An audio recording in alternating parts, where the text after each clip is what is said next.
Come on, big guy.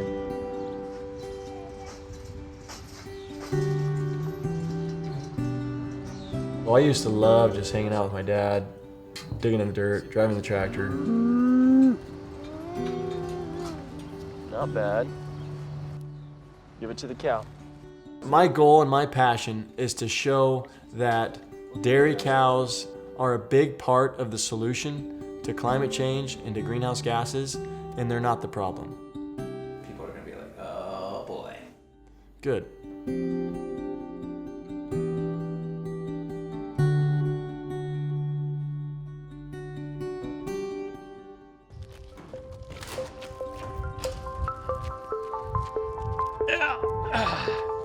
My name is Stuart Turner. I'm an independent board certified agronomist. So I'm the tech support guy for the producer. So I help the producers decide what they're going to plant, how they're going to plant it, how they're going to feed it, how they're going to irrigate it, and how they're going to prepare it and harvest it and then store it. I first actually met Austin Allred's father, Jerry Allred. They had just purchased a half interest in this World Dairy. And Jerry confided in me, he says, I have a young son, his name is Austin, he's very smart, and he's really internally motivated. I want to change this dairy from a conventional dairy to a sustainable operation. He's the guy that's gonna get it done. Being a steward over the land is something I take really seriously. A steward over the animals, something I take really seriously. There's no doubt that there's some climate change. The real question and discussion begins at what can we do to improve it. How are you, my friend? Good, how you been? Another miracle. We're here. I started working with Austin. We talked through the process of what are things we can do on this dairy. And one of the options that arose was, you know, we can do a better capture and better separation of the waste. That's phase one. The solid waste, almost all of it goes to compost. The cows aren't just pooping out like their leftovers. The process that their body is putting that feed through is getting it ready for the soil. The liquid waste has been a challenge. Most dairies have these lagoons that are storing this liquid manure, which is a lot of where the methane release comes from. The worm bed idea came up through BioFiltro. The stuff stinks, you don't want to get too close. We essentially have 5 acres of worm beds. We take this dirty green water out of these sprinklers, it settles through the biology and the wood chips with the worms in them, and then it goes through the rocks and it comes out clean water. We're recycling hundreds of thousands of gallons of water. We can irrigate with that water.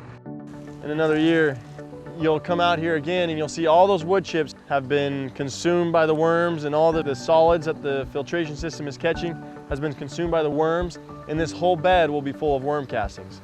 And worm castings are, you know, that's what you pay the big bucks for in your bag there at Walmart and stuff.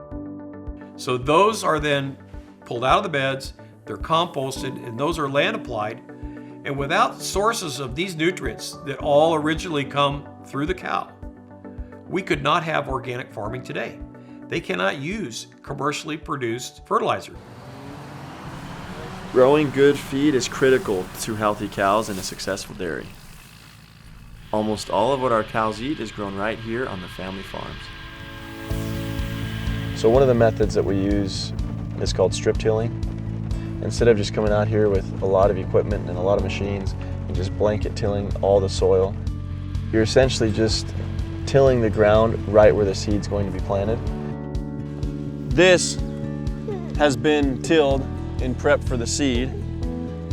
Obviously all this hasn't, but this allows you to keep this soil undisturbed, and then you're able to, with GPS, just plant right down that exact same row that you've tilled. You're not turning your soil over and essentially releasing a lot of that carbon. We also grow what we call green manure crops, a crop that we don't actually harvest. We grow it up to a certain size, and then we incorporate that into the soil. You can actually see the organic matter in the soil. Look at all these little bits of root. Last year's crop breaking down, you can actually see it, and you can smell it. So those nutrients are already properly proportioned because they came originally from plants. With cow manure and with compost and with worm castings and with the practice we're doing on the farm side. All those pieces contribute to having a soil that is healthy, that is pulling carbon out of the air and banking it in the soil. When you're doing your practices right, all the methane and the greenhouse gases the cows might be contributing are way more than offset by all the crops you're growing to be able to feed those cows. Well, on the Royal Dairy, we're utilizing a software that was developed by Colorado State University and United States Department of Agriculture. It's called Comet. This software allows us to digitally map every single part of the dairy and assign accurate values for carbon emissions or carbon fixation. This is not an estimate, it's not a guesstimate, this is actually the number.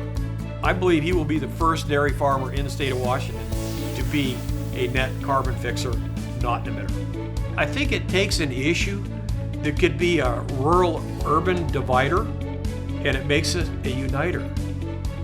We can start making the tweaks and the changes and the improvements that are going to make all of agriculture the solution to climate change and making a better world for everybody.